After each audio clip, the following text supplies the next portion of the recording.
Hi there. Looks like we are going to be reading The Nest together. Well, I will be reading The Nest to you. So, a very short introduction to the book. This is a trailer, like if you were watching a trailer for a movie. She was very blurry, not at all human looking. There were huge dark eyes and a kind of mane made of light, and when she spoke I couldn't see her mouth moving, but I felt her words, like a breeze against my face, and I understood her completely. "We've come because of the baby," she said. "We've come to help." And all Steve had to do was say yes. But yes is a powerful word, and it's also a dangerous one. And once it is uttered, can it be taken back? This book is by Kenneth Obbel. It is 4 years old, and I'm very excited to be sharing it with you. So here's the cover, which was done by Lucy Ruth Cummins. And the first illustration, which was done by John Klassen.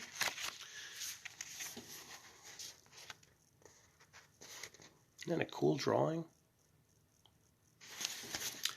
And I'm only going to be reading chapter 1, which I think, here's something neat too. Each chapter has a little bee. So there's one, I didn't read it, but I peeped through it to see how the illustrations were. And there's one bee for chapter 1, and, 3 bees for chapter 3, and so on, and so on, and so on. So I'll be showing you the illustrations as I read as well. But today, just chapter 1. The first time I saw them, I thought they were angels. What else could they be? With their pale gossamer wings and the music that came off of them and the light that haloed them. Right away, there was a feeling that they had been watching and waiting and that they knew me. They appeared in my dreams the 10th night after the baby was born. Everything was a bit out of focus. I was standing in some kind of beautiful cave with shimmering walls like white fabric lit from outside. The angels were all peering down on me, floating in the air. Only one came close, so luminous and white. I don't know how, but I knew that it was a she. Light flowed from her. She was very blurry, not at all human looking. There were huge dark eyes and a kind of mane made of light, and when she spoke, I couldn't see a mouth moving. But I felt her words like a breeze against my face. And I understood completely. "We've come because of the baby," she said. "We've come to help."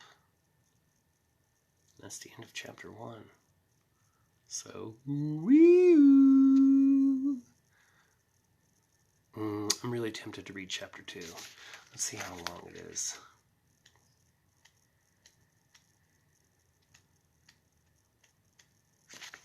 Let's just do it. And if I'm late for work, I'm late for work, but you didn't hear that from me. Chapter 2. There was something wrong with the baby, but no one knew that. Not us, not the doctors. After a week in the hospital, Mom and Dad were allowed to bring the baby home, but almost every day they had to go back for more tests. Whenever Mom and Dad returned, there were new bits of information, new theories. It wasn't like a virus, something that the baby would just recover from. It wasn't that kind of sickness. It might be a sickness that never got better. Oh, this is a picture of Mom and Dad looking down at the baby. These pictures were done with graphite pencil. He might not talk. He might not walk. He might not be able to feed himself. He might not even live. When the baby was first born, Dad came home to tell me about his condition, that there was something wrong with his heart and his eyes and his brain, and he'd probably need surgery. There were a lot of things wrong with the baby. And there was probably stuff Mom and Dad weren't telling me, and they definitely weren't telling Nicole at all. She thought the baby was just getting all kinds of shots at once and that this was just normal for a newborn to be visiting the hospital every day and often staying overnight. Sometimes at night, I overheard my parents talking, little words and bits of sentences. Very rare. Poor prognosis, they don't know. Degenerative. No one knows for sure. Congenital. Congenial? We were too old. We shouldn't have tried. Nothing to do with that. The doctors can't say. Certainly won't help develop normally. Don't know. No one knows. During the day, Mom and Dad kept looking things up in books and on the computer. Reading. Sometimes this seemed to make them happy, and other times sadder. I wanted to know what they were reading and learning, but they didn't talk much about it. I had my angel dream in my head, but I kept it to myself. I knew the dream was stupid, but it made me feel better. It was a bad summer for wasp. Everyone said so. We usually got them in August, but this year they were early. Dad didn't even put up his fake paper nest. Not that they worked that well anyway. One year we tried those liquid traps half filled with lemonade to lure the wasp inside so that they would get stuck and drown. They'd pile up and up. Ugh, I hated wasps, but even I didn't like looking at them in their soggy mass grave. The few survivors clambering over the dead bodies, trying in vain to climb free. It was like a vision of hell from an old painting that I'd seen in an art gallery and never forgotten. Anyway, there were plenty of yellow jackets zooming around at our table, mostly around the pitcher of iced tea. I kept an eye on them. It was Sunday, and we were all sitting out on the back deck. Everyone was tired, no one talked very much. The baby was having a nap in its room, and the baby monitor was on the table with the volume turned up so that we could hear every breath and snuffle. We drank iced tea with the umbrella shading us. Nicole was on the lawn, where Mom had spread out a big blanket for her. She was storming a Lego castle with some action figures. She had her knights and her big box of Legos and her toy telephone. She loved that telephone. It was plastic and old-fashioned, and you actually had to dial the numbers with a kind of transparent wheel. It used to be Dad's when he was little, and it wasn't busted up or anything. Dad said that he'd been very careful with his toys. Suddenly, Nicole broke off from her attack on the castle and picked up the toy phone as if it had rung. She had a quick conversation, laughed once, and frowned like a doctor getting very serious. Then she said, "Okay," and hung up. "How's Mr. Nobody?" I called out to her. "Fine," Nicole said. Mr. Nobody was a family joke. About 10 years ago, about a year ago, just before Mom got pregnant, we'd get at least one phone call a day that was just silence. Whenever we answered, there was no one there. Who was it? It was nobody. Dad complained to the phone company, and they said they'd look into it, but it just kept happening, so eventually we changed our phone number, and that stopped it for a bit. After a few weeks, though, we started getting the calls again. Nicole began calling him Mr. Nobody. And Mr. Nobody got his jollies calling us and not saying anything. Mr. Nobody was just lonely. He was a practical joker. He wanted friends. Nicole started including him in her prayers at night. "And God bless Mr. Nobody," she'd say. "Any good jokes today, Nicole?" I asked from the deck. "Any interesting news?" Nicole rolled her eyes like I was an idiot.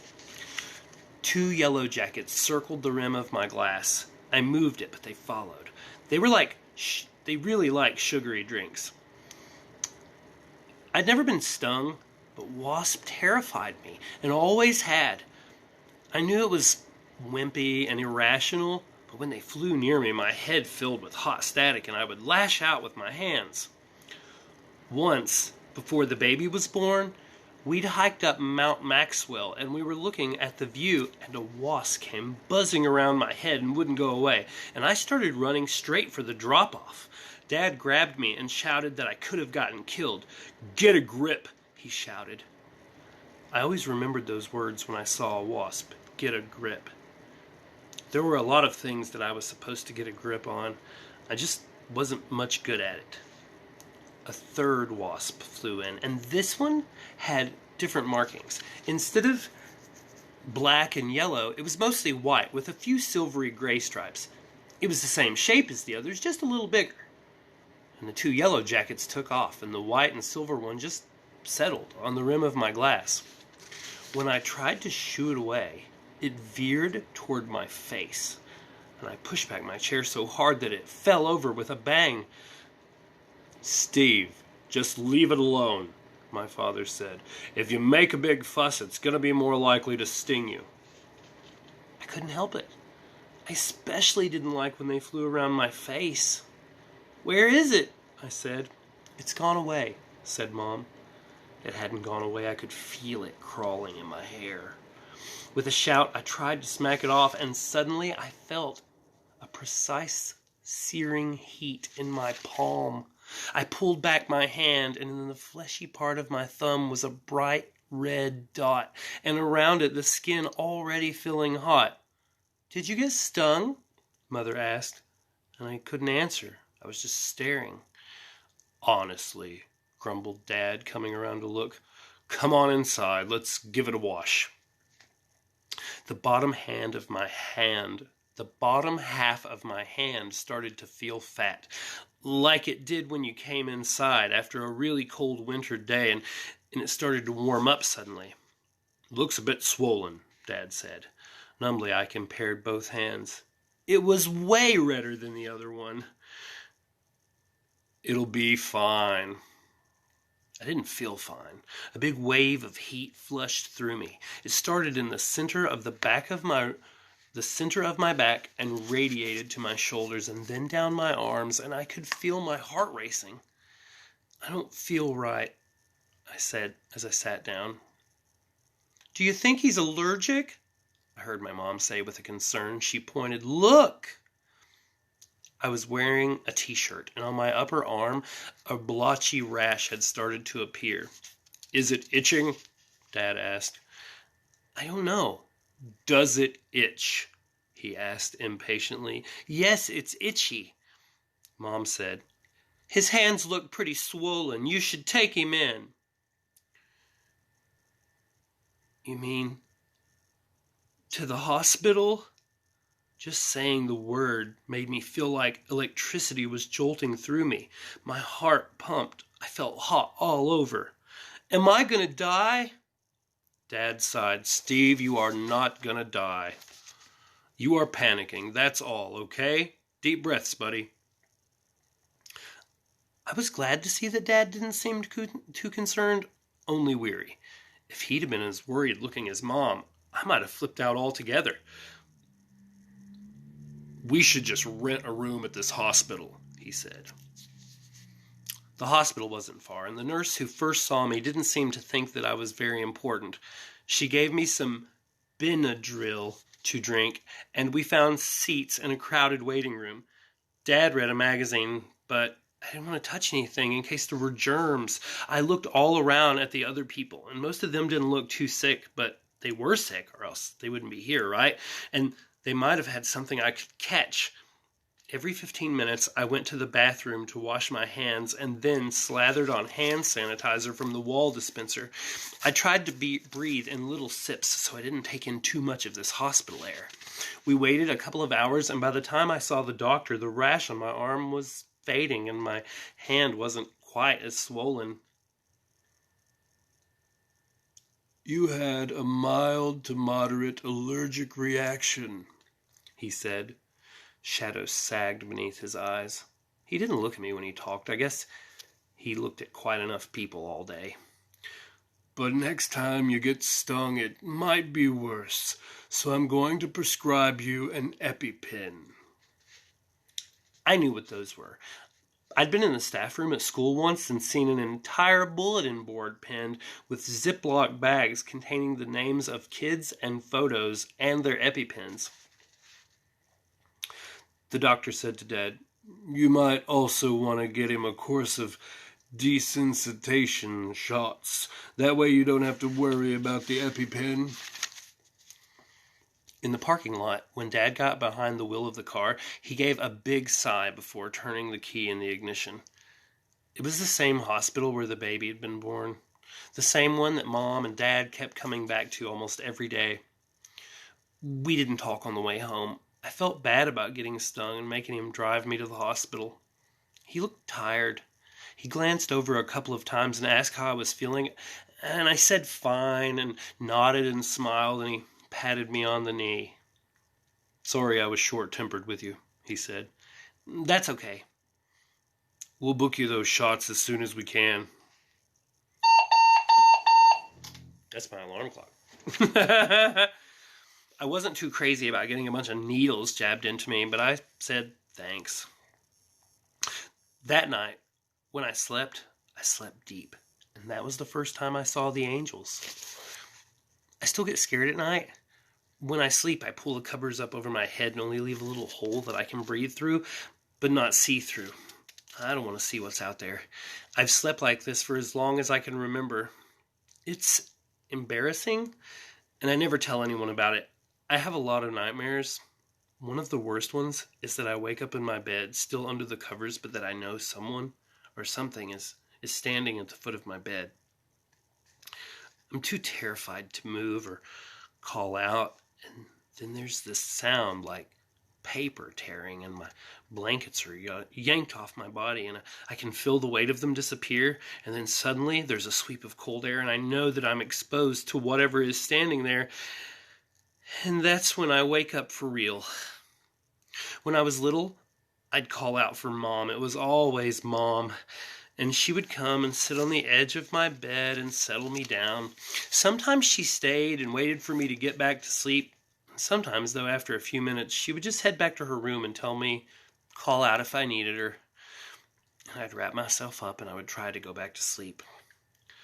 Back then, there was a TV show that I liked about secret agents who had a hidden lab. And to get to it, they had to flip a switch on a part of the floor, and then the floor would slowly drop down to their underground lair. I wish my bed was like that, so that whenever I was scared, I would just press a button and my entire bed would sink down, and then the floor would slide up over me, and nothing would get past it. No one could break through. I would be completely safe and untouchable in my little nest. But I didn't have a bed like that, so I listened to the house, clicking and settling and doing all its night things, working the furnace, keeping the fridge cold, and all the other secret things that it did at night. And I'd try to go back to sleep. But sometimes I couldn't, and I'd start feeling it again, that shape in my room, that thing watching from the end of the bed, and I would call out again. This time, Mom would swagger into the room and do what I wanted her to do all along. Ask if I wanted to sleep with her. When I was younger, I spent a lot of time in their bed. I slept beside Mom, right on the edge, trying to take up as little room as possible because I didn't want them to stop letting me sleep here. I never told any of my friends about this, ever. That I was scared of the dark. That I had nightmares. That I sometimes slept in my parents' bed. The night after the wasp sting, I could feel the nightmare coming on in my sleep, like a thundercloud gathering on the horizon, a dark shape assembling itself at the foot of my bed, and it just stood there watching me. And then the most amazing thing happened. There was a sound, a kind of low musical trill, and with it points of light. I knew because I looked.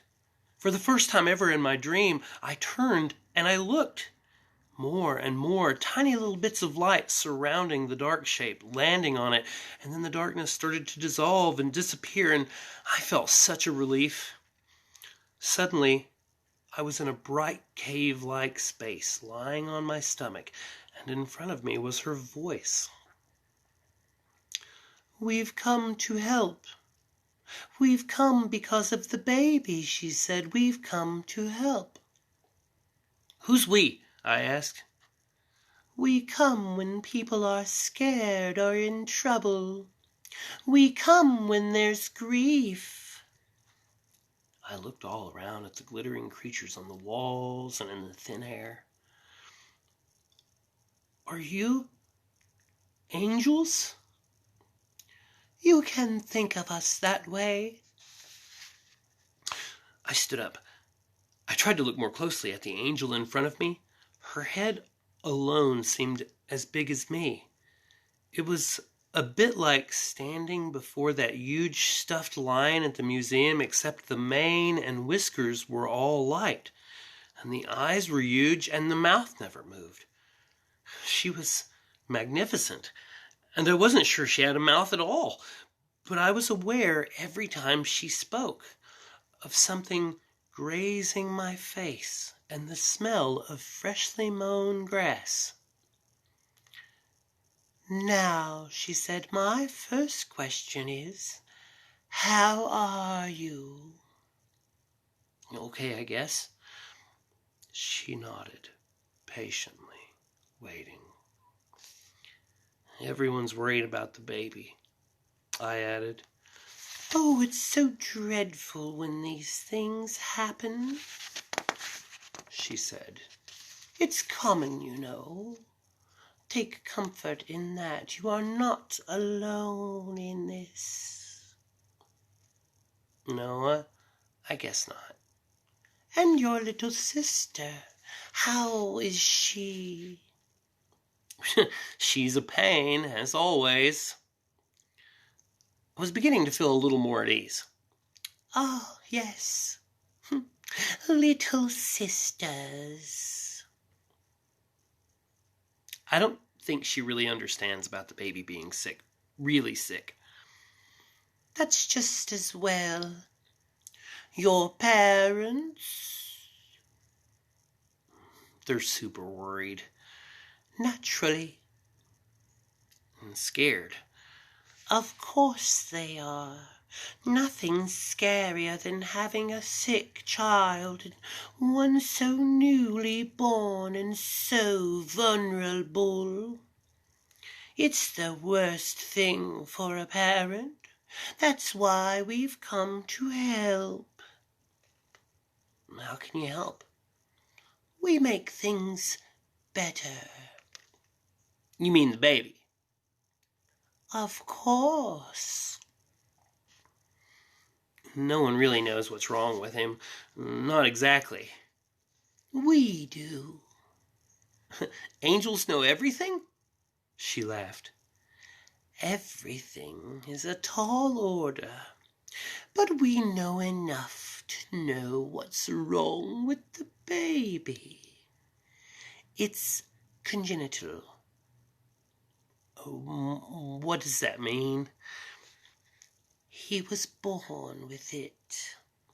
Don't you worry. I know you're a worrier. It's not something you can catch or get later in life."